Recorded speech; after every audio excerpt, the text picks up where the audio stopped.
आज प्रजापति ने कैसे स्मरण किया? मेरी इच्छा थी कि मेरी प्रजा और मेरी पुत्री भी देखे कि आप हैं कौन।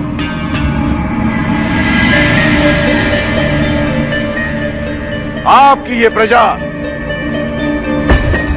ये मानती है कि आपको प्रसन्न करना बहुत सरल है, क्योंकि ना तो आपके लिए कोई नियम अनिवार्य है और ना ही आपकी आराधना में कोई विधि विधान का महत्व है। इसलिए वो आपको भोलेनाथ बुलाते हैं। मूर्ख नहीं जानते हैं कि शिव की वास्तविकता तो इसके विपरीत है।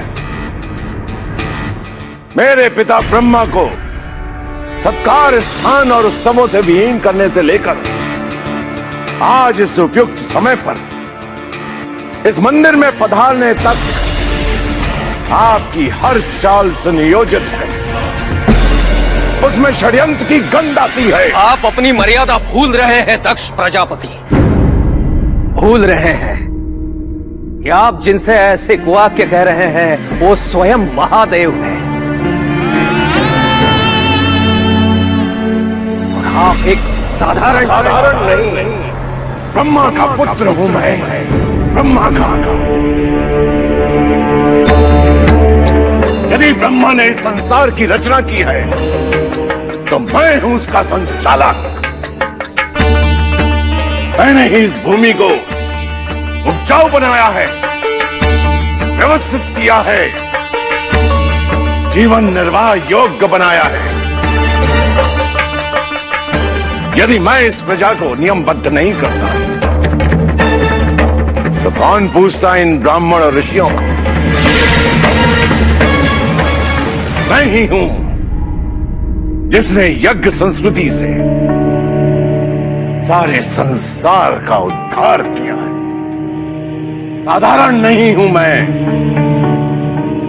किसके लिए दक्ष? किसके लिए किया ये सब? संसार का संचालन,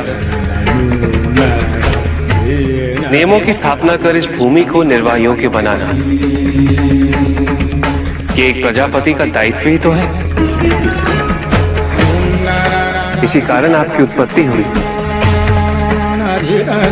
तो फिर उपकार कैसा और किस पे? प्रजा पे? कैसे प्रजापति? अपने चारों ओर देखिए, वो सूर्य, ये पेड़ पौधे, मिट्टी, पवन, पशु भी, सब इस सृष्टि को चलाने में, संतुलित रखने में प्रतिदिन अपना अपना योगदान दिए जा रहे हैं। कभी किसी को अपनी महानता का बखान करते सुना है आपने?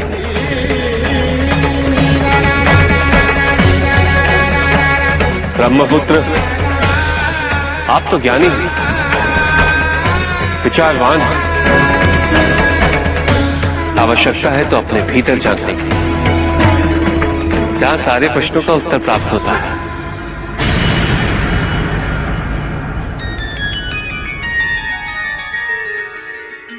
मैं तो वैरागी हूं, ना सम्मान का मोह, ना अपमान का भय, ना शत्रु, ना मित्र, ना कोई अपना, ना पराया, ना इस संसार से कुछ लेना, ना कुछ देना।